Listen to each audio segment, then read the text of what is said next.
Hello warriors. லைஃப்ல எந்த ரூட்ல போறதுன்னு தெரியாம கூகுள் மேப் இல்லாம காட்டுல மாட்டிக்கிட்டா மாதிரி ஃபீல் பண்றீங்களா? ஏசுப்பா, உங்க விருப்பம் என்னன்னு எனக்கு எப்படி தெரியும்னு கேக்குறீங்களா?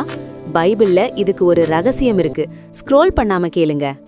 நம்மள மாதிரியே தாவீது ராஜாவும் சம குழப்பத்துல இருந்திருக்காரு. அதான் சங்கீதம் 25:4 லார்ட், எனக்கு உங்க வழியை காட்டுங்க, உங்க பாதையை எனக்கு சொல்லி கொடுங்கன்னு கேஞ்சுறாரு. நாமளும் இதை தானே கேக்குறோம்.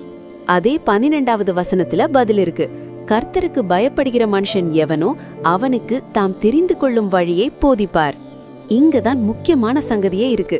கடவுளுக்கு பயப்படுற மனுஷனுக்கு தான் அவர் ரூட் சொல்லி தருவாராம். பயம்னா என்ன தெரியுமா? இருட்டுல பயப்படுற மாதிரி இல்ல, ஒரு மரியாதை கலந்த பயம். உதாரணத்துக்கு, நம்ம அப்பா அம்மா மேல நமக்கு எவ்ளோ பாசம் இருக்கு, ஆனா தப்பு பண்ணா தண்டிப்பாங்கன்னு ஒரு பயம் இருக்குல்ல, அந்த பயம்தான் நம்மள சரியான பாதையில வைக்கும்.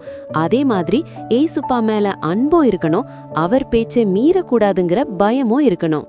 நாம ஏசுப்பாக்கு கீழ்ப்படிந்து நடந்தா அவர் நம்ம கிட்ட இந்த வழிதான் பெஸ்ட்னு கரெக்டா சொல்லி தருவாரு. தாவீது மாதிரி எல்லாத்தையும் அவர்கிட்ட கேட்டு பண்ணுங்க, அவர் உங்களை கெத்தா வழி நடத்துவார். வாரியர்ஸ், இன்னைக்கு நீங்க ஏசுப்பாக்கு கீழ்ப்படிய ரெடியா?